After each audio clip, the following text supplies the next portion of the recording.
देखो बच्चों, हुआ क्या कि जब वीडियो शूट कर रहे थे तो कुछ पार्ट मिस कर गया, गलती से हमसे डिलीट हो गया, इसलिए इसको शूट करना पड़ रहा है। ध्यान से देखो, हम बोल रहे हैं ओव्यूल।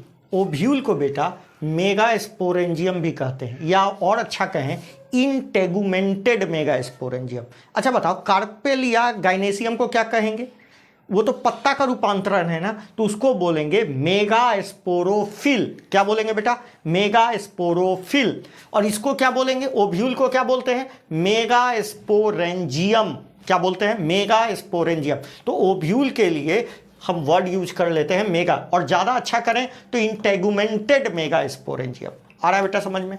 अब देखो, दुनिया में जो पहला ओव्यूल आया बेटे, ओव्यूल, क्योंकि ओव्यूल से ही तो सीड बना होगा, तो दुनिया में जो पहला ओव्यूल आया वो स्ट्रेट ओव्यूल था। कैसा ओव्यूल था? स्ट्रेट। स्ट्रेट कहने से मतलब माइक्रोपाइल ऊपर था और उसके पीछे क्या था? चला जाता। ऐसे ओव्यूल को हम बेसिक ओव्यूल या प्रिमिटिव टाइप का ओव्यूल मानते हैं, ठीक है। और सबसे सिंपलेस्ट ओव्यूल यही था। और जो भी एनाटॉमिकल पोजीशन डिफाइन करना होता है वो इसी के रेफरेंस में करते हैं, बेसिक ओव्यूल के रेफरेंस में करते हैं। तो ये कौन सा ओव्यूल है बेटा? इस ओव्यूल का नाम होता है ऑर्थोट्रोपस। ऑर्थो मतलब सीधा बेटा, ऑर्थोट्रोपस ओव्यूल। ऑर्थोट्रोपस ओव्यूल वो है जो स्ट्रेट ओव्यूल है। किसमें पाया गया? जिम्नोस्पर्म में। जिम्नोस्पर्म में, ठीक है, जिम्नोस्पर्म। एक प्लांट एंजियोस्पर्म का भी होता है, उसमें भी ये पाया जाता है। आगे चल के आपको लेक्चर में बता देंगे। अब देखिए, मगर आगे चल के ये ओव्यूल घूमा है बेटे। किसी किसी केस में 90 पर चला गया, किसी में एकदम पूरा झुक गया, पूरा एकदम 180 पर घूम गया। तो ज्यादातर एंजियोस्पर्म में ऐसा घूमा हुआ ओव्यूल, 180 से घूमा हुआ ओव्यूल देखने को मिलता है। ऐसे ओव्यूल को कहते हैं एनाट्रोपस ओव्यूल। Anatropous ovule. तो एनाट्रोपस ओव्यूल 80% जिम्नोस्पर्म में, सॉरी एंजियोस्पर्म में पाया गया। मतलब ज्यादातर एंजियोस्पर्म में एनाट्रोपस, और जिम्नोस्पर्म में कैसा पाया जाता है? प्रिमिटिव ओव्यूल पाया जाता है। समझ में आ रहा है? अब मेरी बात ध्यान से सुनो। यदि इस एनाट्रोपस ओव्यूल को हम इनलार्ज करके बनाएं तो ध्यान से देखो, ओव्यूल जो होता है ये ओवरी से जुड़ा होता है। ओव्यूल ओवेरियन चैम्बर में होता है, और ओव्यूल से जिस जगह से जुड़ा होता है उसको कहते हैं प्लासेंटा। क्या बोलते हैं? प्लासेंटा। तो ओवरी को, ओव्यूल को ओवरी से जोड़ने का काम कौन करता है? प्लासेंटा। दूसरी बात, ओव्यूल से कुछ फाइबर लाइक स्ट्रक्चर निकलते हैं।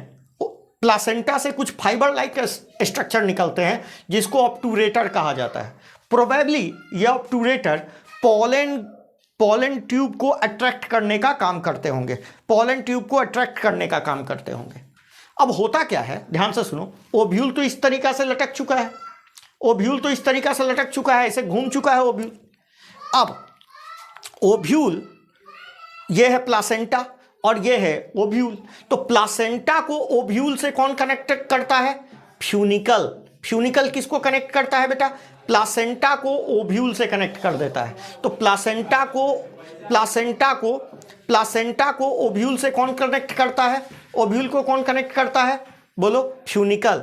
और फ्यूनिकल जो होता है, फ्यूनिकल आगे जाके ओवरी के वॉल से जाके कनेक्ट हो जाता है। तो जहां पर ये कनेक्ट होता है उसको कहते हैं हाइलम। तो हाइलम क्या है? हाइलम वो है जो ओवरी के ओव्यूल के वॉल को, ओव्यूल बॉडी को किससे कनेक्ट किया? फ्यूनिकल से। फ्यूनिकल किसको कनेक्ट कर रहा है? ओवरी को ओव्यूल से, ओवरी को प्लासेंटा से, और प्लासेंटा किसको कनेक्ट कर रहा है? ओवरी को ओव्यूल से। आ रहा है समझ में? प्लासेंटा किसको कनेक्ट कर रहा है? ओवरी को ओव्यूल से। फ्यूनिकल किसको कनेक्ट कर रहा है? फ्यूनिकल कनेक्ट कर रहा है प्लासेंटा को किससे? ओव्यूल से। और हाइलम किसको कनेक्ट कर रहा है? हाइलम बॉडी ऑफ ओव्यूल को कनेक्ट कर दे रहा है फ्यूनिकल से। थोड़ा ध्यान रखना, ठीक है। अब होता क्या है, चूंकि ये एनाट्रोपस ओव्यूल है तो हुआ क्या, ध्यान से सुनना, इससे क्या निकला बेटे? इस तरह का रीज लाइक उभार देखने को मिलता है। फ्यूनिकल का ऐसे घुमाव दिखने को मिलता है, और इसी घुमाव को हम बोलते हैं रेफे।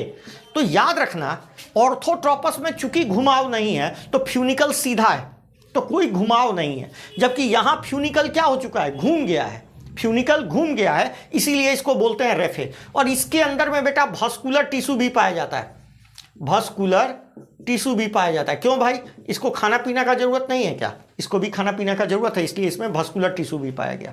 अब देखो हुआ क्या, क्योंकि ये ओव्यूल घूम गया था, नीचे आ गया था, तो बोलो चला जा, कहां चला जाएगा, ऊपर, और माइक्रोपाइल कहां आ जाएगा, नीचे। तो देखो यही दिखा है, ये माइक्रोपाइल है, माइक्रोपाइल, और ऊपर क्या चला गया, चला जा। अच्छा, यदि आप कोई सीड देखिएगा तो उसमें हाइलम दिखेगा, ये एस्कार है बेटा, ये बता रहा है कि इस जगह से, इस पॉइंट से फ्यूनिकल जुड़ा हुआ था। क्या जुड़ा हुआ था, फ्यूनिकल जुड़ा हुआ था, जो कहां से निकला था, प्लासेंटा से। ठीक है, मतलब ये वो जगह है जहां से ये कहां, किससे जुड़ा हुआ था, फ्यूनिकल से जुड़ा हुआ था, ओव्यूल फ्यूनिकल से जुड़ा हुआ था। तो आपको दिख जाएगा एक स्कार किसका, हाइलम का। उसी तरह यदि आप माइक्रोपाइल को देखोगे तो ओव्यूल का जो माइक्रोपाइल है, ध्यान से सुनो, ओव्यूल के अंदर जो माइक्रोपाइल है ये पोलन ट्यूब को एंट्री करने में मदद करेगा। मगर ये माइक्रोपाइल भी सीड में क्या दिखता है, स्कार के फॉर्म में दिखता है। सीड में दो चीज आपको दिखेगा, बाहर से देखोगे ना तो एक तो हाइलम दिखेगा और दूसरा क्या दिखेगा, माइक्रोपाइल। सीड में माइक्रोपाइल का काम है, सीड में माइक्रोपाइल का काम है वहां से ऑक्सीजन और वाटर इंटर करता है। क्या इंटर करता है, ऑक्सीजन और वाटर। कहां से इंटर करता है, माइक्रोपाइल से। तो माइक्रोपाइल से वाटर और इंटर सीड में करता है, जबकि ओव्यूल के अंदर माइक्रोपाइल से पोलन ट्यूब इंटर करता है। क्या इंटर करता है, पोलन ट्यूब। समझ में आ गया। आप देखो हमने इसको वॉल से कवर किया है, तो जो बाहर का वॉल है उसको आउटर इंटेगुमेंट और अंदर का वॉल क्या कहते हैं, इनर इंटेगुमेंट। मतलब इंटेगुमेंटेड मेगास्पोरेंजियम को ही क्या बोल दिए थे, ओव्यूल। तो देखो हमने क्या कहा, बाहर क्या बोले, आउटर इंटेगुमेंट, और अंदर क्या बोल रहे हैं, इनर इंटेगुमेंट। आउटर इंटेगुमेंट आगे चल के सीड के केस में, जब ये सीड में कन्वर्ट होगा, ओव्यूल किस में कन्वर्ट होगा, सीड में, ये माइक्रोपाइल स्कार के फॉर्म में दिखेगा। ठीक है, और आउटर इंटेगुमेंट बना लेगा बेटा सीड का पहला वाल, जिसको कहते हैं टेस्टा, और ये दूसरा वाल बनाएगा जिसको टेगमेन कहते हैं। क्या कहते हैं, टेगमेन। तो याद रखना, आउटर वाल बाद में सीड में किस में बदल जाएगा, टेस्टा, और इनर वाल किस में बदल जाएगा, टेगमेंट। अब आता है न्यूसेलस की बारी। किसकी बारी, न्यूसेलस। ओव्यूल के अंदर जितना सेल होता है बेटा, जितना स्पेस होता है, उसमें पैरेन्काइमेटस टिश्यू भरा होता है या सेल्स भरा होता है, पैरेन्काइमेटस सेल्स भरा होता है। अब होता क्या है, जो सेल माइक्रोपाइल के रीजन की ओर होता है वो डी डिफरेंशिएट करके, थोड़ी देर डी डिफरेंशिएट करके मेरिस्टेमेटिक हो जाता है। उसी सेल को कहने लगते हैं मेगास्पोर मदर सेल। और उस मेगास्पोर मदर सेल में पहले रिडक्शन डिवीजन होता है। क्या होता है, रिडक्शन डिवीजन। तो 4 सेल बनते हैं, 3 सेल मर जाते हैं और एक फंक्शनल मेगास्पोर, एक फंक्शनल स्पोर बचता है। अब इसमें 3 बार माइटोसिस हो जाता है। कितनी बार माइटोसिस, तो देखो एक बार माइटोसिस होगा तो 2 सेल, 2 बार होगा तो 4, 3 बार होगा तो 8 को बन जाएगा न्यूक्लियस। और ये 8 न्यूक्लियस इसके अरेंज इस तरीका से अरेंज हो जाते हैं। समझ में आ रहा है, 3 ऊपर चले जाते हैं, 2 बीच में और 3 यहां रह जाते हैं। ठीक है, तो इसको कहते हैं, ये जो बना इसको कहते हैं एम्ब्रियो सैक। तो ध्यान से सुनो, न्यूसेलस में ही रिडक्शन डिवीजन होने से क्या बना है, न्यूसेलस के ही सेल में डिवीजन होने से क्या बना, रिडक्शन डिवीजन होने से क्या बना, एम्ब्रियो सैक का फॉर्मेशन हुआ, एम्ब्रियो सैक। इसीलिए न्यूसेलस तो 2n होगा बेटा, और एम्ब्रियो सैक कैसा होगा, एम्ब्रियो सैक होगा हैप्लॉइड। कैसा होगा, हैप्लॉइड। और इसके अंदर जो भी सेल मौजूद हो, चाहे ये न्यूक्लियस, सब कैसा होगा, हैप्लॉइड। एम्ब्रियो सैक ही हैप्लॉइड है। ठीक है, एम्ब्रियो सैक कैसा है, हैप्लॉइड। अब बाकी सब क्या है, diploid. Outer integument, inner integument सब क्या है बेटा, डिप्लॉइड है। समझ में आ गया। प्लांट्स में न्यूसेलस, ये जो बचा हुआ पार्ट है, बचा हुआ न्यूसेलस, क्योंकि एक तो चला गया किसमें बेटा, एम्ब्रियो सैक बनाने में, तो बाकी न्यूसेलस डिजेनरेट कर जाता है, खत्म हो जाता है। मगर किसी किसी में ये बचा रहता है। यदि न्यूसेलस बचा रह जाए तो इसको पेरिस्पर्म कहते हैं। क्या कहते हैं? पेरिस्पर्म। न्यूसेलस का बचा हुआ पार्ट ही, रेमनेंट ही क्या कहलाता है बेटा? न्यूसेलस का बचा हुआ पार्ट ही क्या कहलाता है? पेरिस्पर्म कहलाता है। तो न्यूसेलस का बचा हुआ पेरिस्पर्म। तो बताओ न्यूसेलस यदि 2n है तो ये भी कैसा होगा? 2n। कहां दिखता है भैया पेरिस्पर्म? तो काली मिर्च देखा है, ब्लैक पेपर, उसमें दिखता है आपको पेरिस्पर्म। क्या दिखता है बेटा? पेरिस्पर्म। समझ में आया? अब हमने क्या किया, ये इम्ब्रियो इम्ब्रियोसैक को निकाला और यहां डिटेल स्ट्रक्चर कर दिया। ध्यान से सुनिए, इम्ब्रियोसैक में ये चलाजा पॉइंट है, तो चलाजा की ओर जो 3 सेल है इसको कहते हैं एंटीपोडल सेल। क्या बोलते हैं बेटा? एंटीपोडल। तो 3 एंटीपोडल सेल दिख रहे होंगे। अच्छा बताओ, antipodal cell haploid, diploid, triploid? कैसा? हैप्लॉइड। सबको पता है हैप्लॉइड। अच्छा, ये 2 सेल आपको दिख रहे होंगे, इसको ये 2 को न्यूक्लियस दिख रहे होंगे, इसको बोलते हैं पोलर न्यूक्लियाई। अब मेरी बात सुनो, ये दोनों पोलर न्यूक्लियाई और ये पूरा साइटोप्लाज्म मिला के एक सेंट्रल सेल कहा जाता है। तो सेंट्रल सेल में क्या क्या आते हैं? पूरा का पूरा साइटोप्लाज्म प्लस 2 पोलर न्यूक्लियाई। ठीक है, आ गया समझ में? तो 2 पोलर न्यूक्लियाई प्लस ये पूरा साइटोप्लाज्म मिलके क्या बनाता है? Central cell. यदि हम माइक्रोपाइल की ओर देखें तो यहां 3 सेल देखते हैं अरेंज में। बीच वाला सेल को कहते हैं एग सेल। अच्छा बताओ, एक कैसा होगा? हैप्लॉइड। और 2 गो होगा साइड में, साइड में सेट दिखता है। ये सेल सहायता करता है पॉलन ट्यूब के एंट्री में। तो कहोगे कैसे करता है? इसमें कुछ apparatus पाए जाते हैं, कुछ फिंगर लाइक प्रोजेक्शन पाए जाते हैं जो कुछ केमिकल सिक्रीट करेंगे। वो केमिकल क्या करेगा? पॉलन ट्यूब को गाइड करेगा ताकि आप माइक्रोपाइल से क्या करो? इंटर करो। आ रहा है समझ में? माइक्रोपाइल से इंटर करो। और वैसे apparatus को, जो फिंगर लाइक apparatus है, उसको फिल्लीफॉर्म apparatus नाम दिया जाता है। क्या, कौन सा नाम दिया जाता है बेटा? फिल्लीफॉर्म, फिंगर लाइक apparatus। ये रहा इम्ब्रियोसैक।